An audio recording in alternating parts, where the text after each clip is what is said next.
ഇന്ന് evening സ്നാക്കായിട്ടൊരു Sri Lankan sweet ആയിട്ടുള്ള ലവേറിയാണ് ഉണ്ടാക്കാൻ പോകുന്നത്. അതിന് അരിപ്പൊടിയും ചൂടുവെള്ളവും കൂടി മിക്സ് ചെയ്ത് കുഴച്ച് ഒരു മാവാക്കി വെച്ചിട്ടുണ്ട്. പിന്നെ നമുക്ക് വേണ്ടത് കുറച്ച് തേങ്ങ ചിരുവിയത്, പിന്നെ ശർക്കര ഉരുക്കി അരിച്ചെടുത്തിരിക്കുന്നത്.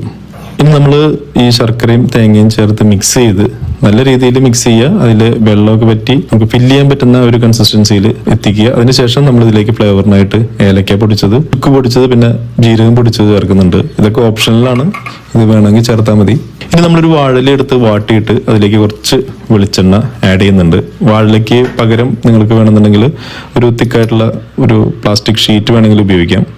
ഇനി നൂലപ്പം ഉണ്ടാക്കുന്ന അച്ചിലേക്ക് ഈ മാവ്, കുഴച്ച് വെച്ചിരിക്കുന്ന മാവ് ചേർത്തിട്ട് നമ്മൾ നൂലപ്പം ഉണ്ടാക്കുന്നത് പോലെ തന്നെ പക്ഷേ കുറച്ച് വലിയ രീതിയിലൊന്ന് ചുറ്റിച്ചെടുക്കുക. അത് ഈ ചുറ്റിച്ചെടുക്കുമ്പോൾ ശ്രദ്ധിക്കേണ്ടത് വളരെ തിന്നാവരുത് ലെയർ, എന്നാൽ അധികം തിക്കാവാനും പാടില്ല. കാരണം നമ്മളിത് ഫില്ലിങ് വെച്ചിട്ടൊന്ന് റോൾ ചെയ്തെടുക്കേണ്ടതാണ്. അപ്പം ആ രീതിയിൽ വേണം ഇതിങ്ങനെ സ്പ്രെഡ് ചെയ്തെടുക്കാനായിട്ട്.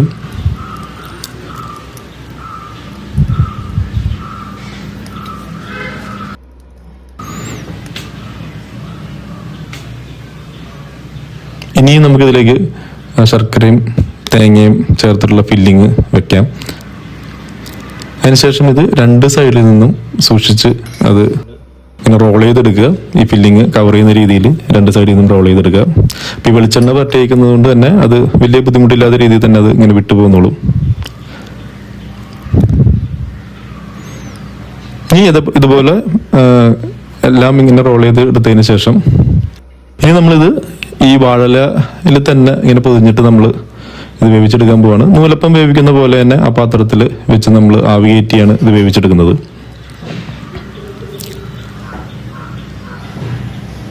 അപ്പോൾ നമുക്കറിയാം ഇതൊക്കെ നമ്മളുണ്ടാക്കുന്ന കൊഴുക്കട്ട, അട ഇതുപോലെയുള്ളൊരു ഡിഷ് തന്നെയാണ്. പക്ഷെ ശ്രീലങ്കയിൽ ഇത് വേറെ രീതിയിൽ ഉണ്ടാക്കുന്നതെന്ന് മാത്രം. പിന്നെ ഇത് വെന്ത് കഴിഞ്ഞാൽ ഡിഷ് റെഡി ആയിട്ടുണ്ട്. അപ്പം ഇത് നമുക്ക് വേണമെന്നുണ്ടെങ്കിൽ ഇത് മുറിക്കാതെ വേണമെങ്കിൽ കഴിക്കാം, അതല്ല എന്നുണ്ടെങ്കിൽ നമുക്കത് മുറിച്ച് പീസാക്കിയിട്ട് വേണമെങ്കിലും കഴിക്കാവുന്നതാണ്. ഏകദേശം ഒരു സെയിം ടേസ്റ്റ് തന്നെയാണ് നമുക്ക് തോന്നിയത്. ഇപ്പോൾ കൊഴുക്കട്ട, അടയൊക്കെ കഴിക്കുന്ന പോലെയുള്ള സെയിം ടേസ്റ്റ് തന്നെയാണ് നമുക്കതിൽ തോന്നിയത്. ഇനി ശർക്കര പായസം അല്ലെങ്കിൽ ശർക്കര കൊണ്ടുള്ള മറ്റു ഡിഷസൊക്കെ ഇഷ്ടപ്പെടുന്ന ആളുകൾക്കാണെങ്കിൽ ഇതിലേക്ക് കുറച്ച് നമ്മൾക്ക് തേങ്ങാപ്പാൽ ചേർത്ത് മിക്സ് ചെയ്ത് കഴിച്ചിട്ടുണ്ടെങ്കിൽ അതും ഒരു വ്യത്യസ്ത ഒരു ടേസ്റ്റ് ആയിട്ടാണ് എനിക്ക് തോന്നിയത്. പ്രത്യേകിച്ചും മുതിർന്നവർക്കും കുട്ടികൾക്കും ഇഷ്ടപ്പെടുന്ന ഈ ഒരു ഡിഷ് നിങ്ങൾക്ക് ഒന്ന് ട്രൈ ചെയ്ത് നോക്കാവുന്നതാണ്. Thank you.